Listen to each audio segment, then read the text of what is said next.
بسم الله والصلاة والسلام على رسول الله وعلى آله وصحبه أجمعين أما بعد. عن أبي ذر رضي الله عنه قال قال رسول الله صلى الله عليه وسلم ثلاثة لا يكلمهم الله يوم القيامة ولا ينظر إليهم ولا يزكيهم ولهم عذاب أليم: المسبل والمنان والمنفق سلعته بالحلف الكاذب. رواہ الترمذی. محترم مصلیان کرام، تین قسم کے لوگ ایسے ہیں جن سے اللہ رب العالمین قیامت کے دن نہ گفتگو کرے گا، نہ ہی ان کی طرف نظر رحمت سے دیکھے گا اور نہ ہی ان کو گناہوں سے پاک کرے گا. اس میں سے ایک شخص المسبل، ٹخنوں سے نیچے کپڑا پہننے والا ہے، اس کے تعلق سے کل درس ہوا. دوسرا شخص المنان، نیکی کرنے کے بعد، احسان کرنے کے بعد اس کو جتلانے والا.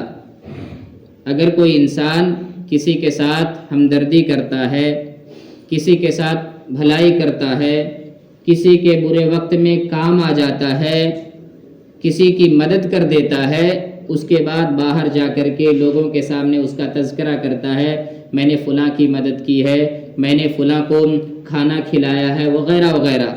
اگر اپنی احسانات کو جتلاتا ہے، دوسروں کے درمیان گفتگو کرتا ہے، تو ایسے انسان کو بھی اللہ تعالیٰ قیامت کے دن نظر رحمت سے نہیں دیکھے گا. ورنہ ایسے لوگوں کو تو اللہ تعالیٰ دیکھے گا اور ان سے ناراض ہوگا. غضبناکی کی حالت میں اللہ تعالیٰ ایسے لوگوں سے مخاطب ہوگا جو احسان جتلاتے ہیں. اور احسان جتلانا اتنی گندی صفت ہے کہ اللہ تعالیٰ قرآن میں کہتا ہے ایسے لوگوں کے اعمال کو اللہ تعالیٰ برباد کر دیتا ہے. یا ایھا الذین آمنوا لا تبطلوا صدقاتکم بالمن والاذی، اے مومنو تم اپنے صدقات کو احسان جتلا کر کے اور تکلیف دے کر کے برباد نہ کرو.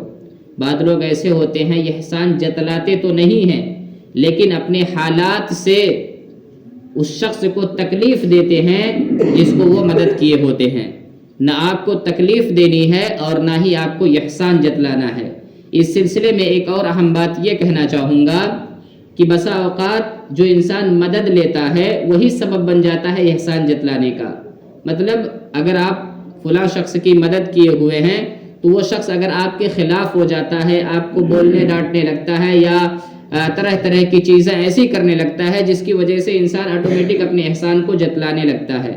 ایسے لوگوں کو چاہیے جو لوگ مدد حاصل کرتے ہیں کہ مدد دینے والوں کو ایسے لوگ ان کا شکریہ ادا کریں، ان کا احسان مند رہیں. کیونکہ حدیث میں آتا ہے من لم یشکر الناس لا یشکر اللہ، کہ جو انسان اللہ رب انسانوں کا شکریہ ادا نہیں کرتا وہ انسان اللہ رب العالمین کا بھی شکریہ ادا نہیں کرتا. لہذا اگر آپ کے ساتھ کوئی احسان کر رہا ہے تو آپ کو احسان فراموش نہیں ہونا چاہیے بلکہ آپ کو احسان مند ہونا چاہیے. تیسرا شخص جس کے بارے میں اللہ کے نبی فرماتے ہیں کہ اللہ تعالیٰ ایسے انسان سے گفتگو نہیں کرے گا، ایسے انسان کی طرف دیکھے گا نہیں، ایسے انسان کو گناہوں سے پاک نہیں کرے گا، وہ شخص ہے جو جھوٹی قسم کھا کر کے اپنے سامان کو بیچتا ہے، فروخت کرتا ہے. اس دور کے اندر اگر آپ مارکیٹ جاتے ہوں گے تو بہت سارے لوگوں سے آپ کا رابطہ ہوتا ہوگا، سابقہ پڑتا ہوگا کہ وہ جھوٹی قسم کھا کر کے اپنے سامان کو فروخت کرتے ہیں. ایسے لوگوں کو باز آ جانا چاہیے کیونکہ جھوٹی قسم کھا کر کے اپنے سامان کو فروخت کرنا یہ کبیرہ گناہ ہے. ایسے لوگوں کا تزکیہ اللہ تعالیٰ قیامت کے دن نہیں کرے گا.